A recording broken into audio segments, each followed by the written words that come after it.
अथ नवमो अध्यायः युधिष्ठिर आदि का भीष्म जी के पास जाना और भगवान श्री कृष्ण की स्तुति करते हुए भीष्म जी का प्राण त्याग करना।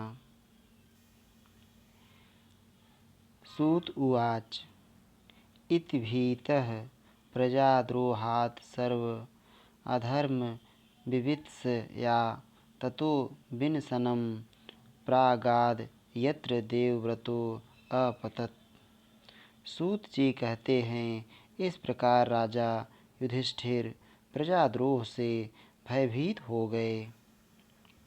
फिर सब धर्मों का ज्ञान प्राप्त करने की इच्छा से उन्होंने कुरुक्षेत्र की यात्रा की, जहाँ भीष्म पितामह सरसैया पर पड़े हुए थे। शौनक आदि ऋषियों उस समय उन सब भाइयों ने स्वर्ण जटित रथों पर, जिनमें अच्छे अच्छे घोड़े जुते हुए थे, सवार होकर अपने भाई युधिष्ठिर का अनुगमन किया। उनके साथ व्यास, धौम्य आदि ब्राह्मण भी थे। शौनक जी अर्जुन के साथ भगवान श्री कृष्ण भी रथ पर चढ़कर चले। उन सब भाइयों के साथ महाराज युधिष्ठिर की ऐसी शोभा हुई मानो यक्षों से घिरे हुए स्वयं कुबेर ही जा रहे हों। अपने अनुचरों और भगवान श्री कृष्ण के साथ वहाँ जाकर पांडवों ने देखा कि भीष्म पितामह स्वर्ग से गिरे हुए देवता के समान पृथ्वी पर पड़े हुए हैं। उन लोगों ने उन्हें प्रणाम किया। शौनक जी उसी समय भरतवंशियों के गौरव रूप भीष्म पितामह को देखने के लिए सभी ब्रह्मर्षि, देवर्षि और राजर्षि वहाँ आए। पर्वत, नारद, धौम्य, भगवान व्यास, बृहदस्व, भरद्वाज शिष्यों के साथ परशुराम जी, वशिष्ठ, इंद्रप्रमद, त्रित, गृत्समद, असित, कच्छिवान, गौतम, अत्रि, विश्वामित्र, सुदर्शन तथा और भी सुखदेव आदि शुद्ध हृदय महात्मागण एवं शिष्यों के सहित कश्यप, अंगिरा पुत्र बृहस्पति आदि मुनिगण भी वहाँ पधारे। भीष्म पितामह धर्म को और देश काल के विभाग को, कहाँ किस समय क्या करना चाहिए, इस बात को जानते थे। उन्होंने उन बड़भागी ऋषियों को सम्मिलित हुआ देखकर उनका यथायोग्य सत्कार किया।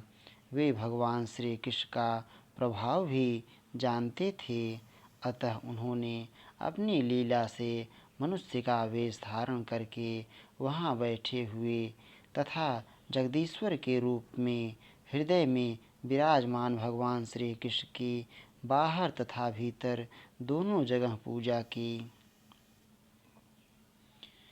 पांडव बड़े विनय और प्रेम के साथ भीष्म पितामह के पास बैठ गए। उन्हें देखकर भीष्म पितामह की आँखें प्रेम के आंसुओं से भर गईं। उन्होंने उनसे कहा,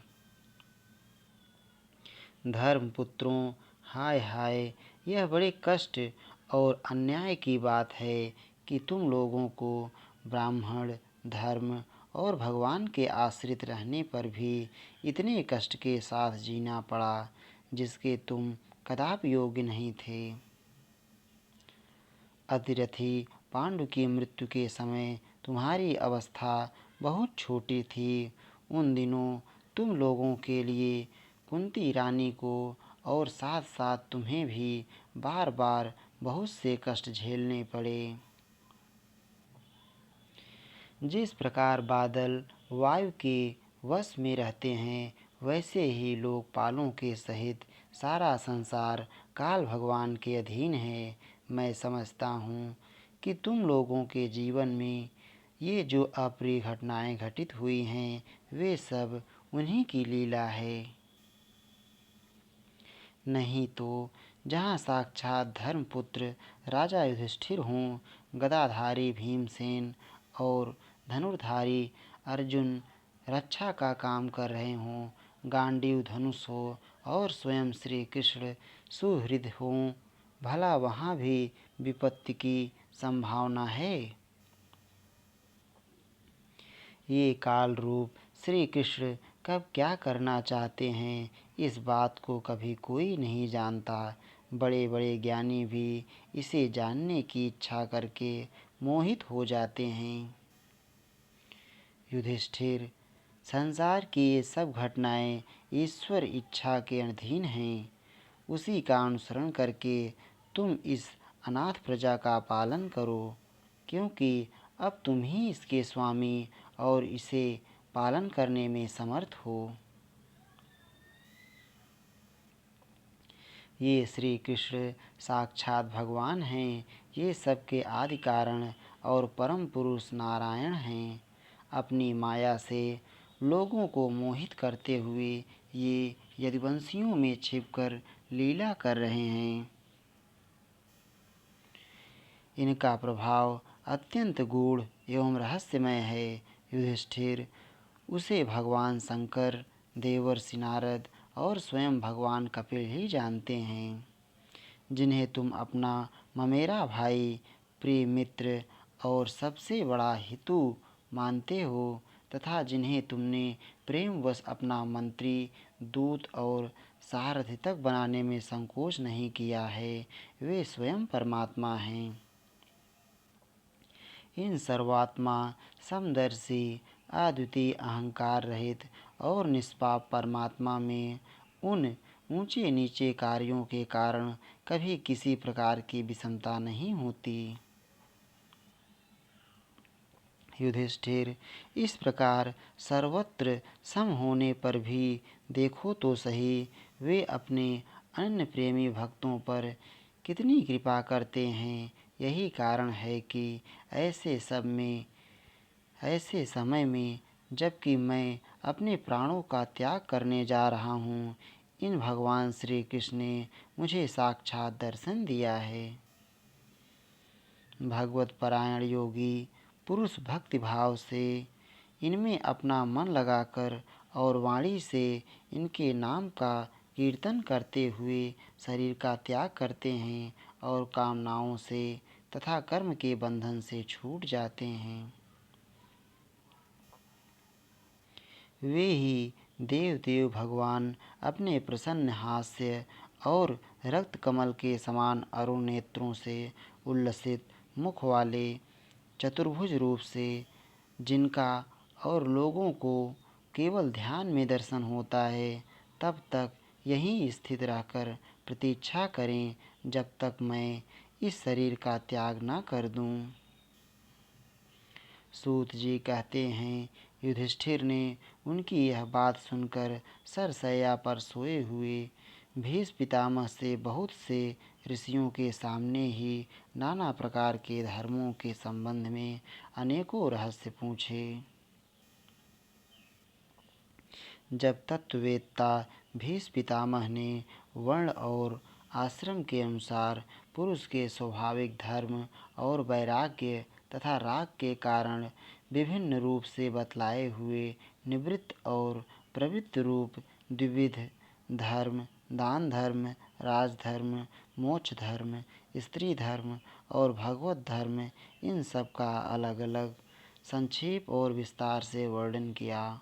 शौनक जी इनके साथ ही धर्म, अर्थ, काम और मोक्ष, इन चारों पुरुषार्थों का तथा इनकी प्राप्ति के साधनों का अनेकों उपाख्यान और इतिहास सुनाते हुए विभाग सह वर्णन किया।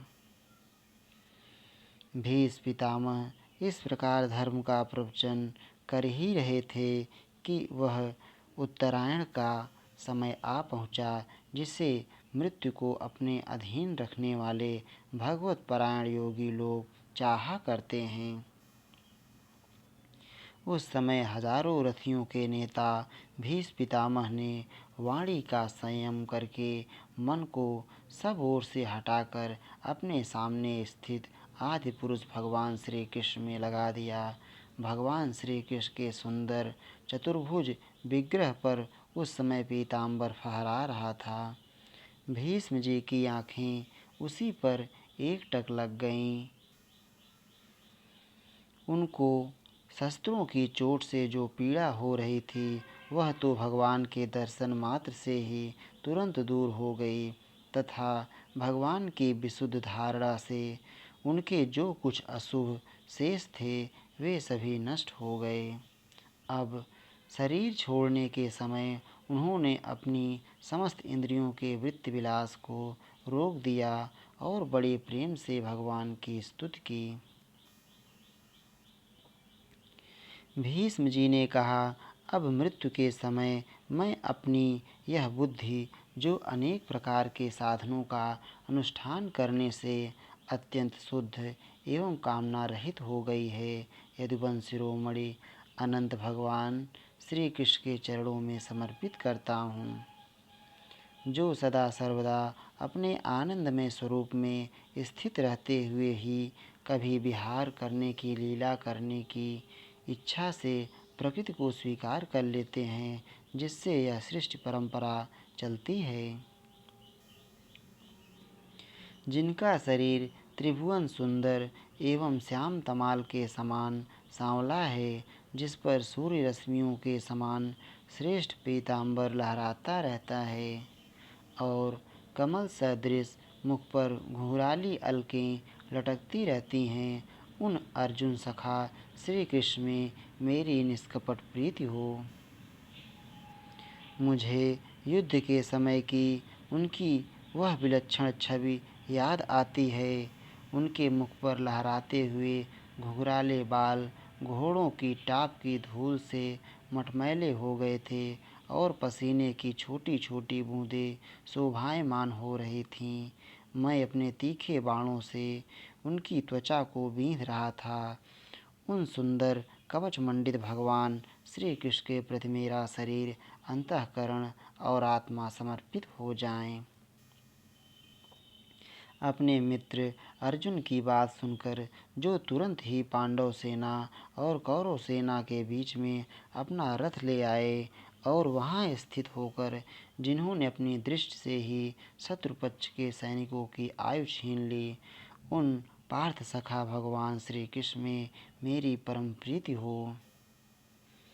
अर्जुन ने जब दूर से कौरवों की सेना के मुखिया हम लोगों को देखा, तब पाप समझकर वह अपने स्वजनों के वध से विमुख हो गया।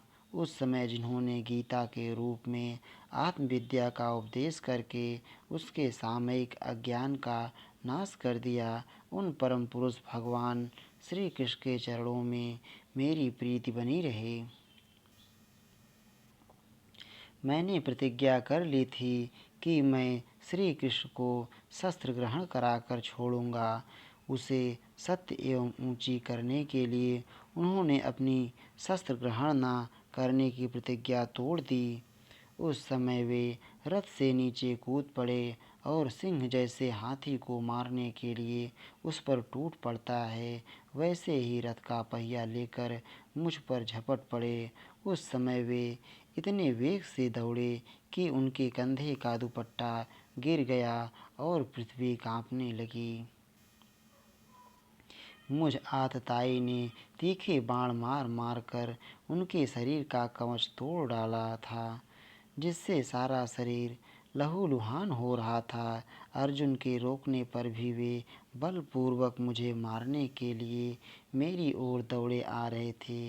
वे ही भगवान श्री कृष्ण जो ऐसा करते हुए भी मेरे प्रति अनुग्रह और भक्तवत्सलता से परिपूर्ण थे, मेरी एकमात्र गति हो, आश्रय हूँ। अर्जुन के रथ की रक्षा में सावधान जिन श्री कृष्ण के बाएं हाथ में घोड़ों की रास थी और दाहिने हाथ में चाबुक, इन दोनों की शोभा से उस समय जिनकी अपूर्व छवि बन गई थी तथा महाभारत युद्ध में मरने वाले वीर जिनकी इस छवि का दर्शन करते रहने के कारण सारूप्य मोक्ष को प्राप्त हो गए, उन्हीं पार्थ सारथी भगवान श्री कृष्ण में मुझ मरणासन्न की परम प्रीति हो। जिनकी लटकीली सुंदर चाल, हाव भाव युक्त चेष्टाएं, मधुर मुस्कान और प्रेम भरी चितवन से अत्यंत सम्मानित गोपियाँ रासलीला में उनके अंतर्धान हो जाने पर प्रेमोन्माद से मतवाली होकर जिनकी लीलाओं का अनुकरण करके तन्मय हो गई थीं, उन्हीं भगवान श्री कृष्ण में मेरा परम प्रेम हो। जिस समय युधिष्ठिर का राजसूय यज्ञ हो रहा था, मुनियों और बड़े बड़े राजाओं से भरी हुई सभा में सबसे पहले सबकी ओर से इन्हीं सबके दर्शनी भगवान श्री कृष्ण की मेरी आँखों के सामने पूजा हुई थी।